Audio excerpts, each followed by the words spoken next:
In this video, I will focus on the Luhansk region and, in particular, the northern part of the region.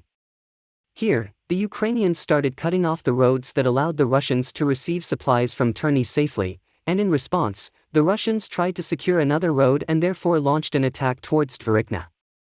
The task turned out to be much harder than they expected. They faced high resistance and were forced to divert their efforts to solve the initial problem. They launched an attack towards Synkivka to hit the Ukrainians in the back, only to run in the minefields that the Ukrainians prepared for them in advance. Last time I showed you how the Ukrainians have cut off the Russian supply road to Vilshana. In the aftermath of their latest wave of attacks in this region, the Ukrainians have established partial control of this big ravine.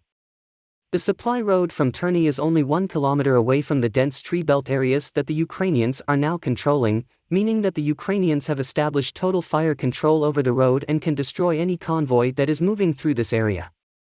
To supply Vilshana somehow, the Russians decided to use the route from Tavilzhanka, but there was one big problem. By controlling Horobivka, the Ukrainians could easily destroy anything that moved in this area as well. The Russians only had several days to solve this issue, otherwise, Vilshana would fall, so they launched several attacks at once and assaulted Horobivka, Hryanykivka, and Dvorichne. Unlike the latter two, Horobivka is not a convenient place to hold the defense, so the Ukrainians immediately moved back and started holding this line.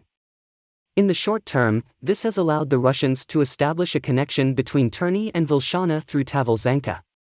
However, good news for the Russians ended on the first day. They have been trying to push the Ukrainians out of Hryanykivka and Dvorichne for 3 days in a row with no success. The Ukrainians in Hryanykivka seem to be leveraging the wide railway that is splitting the Forstal area, which allows them to hold secure positions in the trees while conveniently being supplied from the town 200 meters behind them. The Ukrainians in Dvorichne just overall have a very strong position. Dvorichne is a twin of Tavilzhanka. As you remember, the Ukrainians had struggled for a long time to take Tavilzhanka from Dvorichne. Now the Russians are facing exactly the same situation. That is why the Russians decided to change their plan and attack Synkivka from Horobivka. Since the Ukrainians are moving in the direction of Horobivka, hitting them here is basically hitting them in the back. A successful assault of Synkivka would open access to the logistical heart of the Kupiansk offensive operation. And undermining this offensive operation would, of course, allow them to solve all the problems that they are dealing with in Vilshana and Horobivka.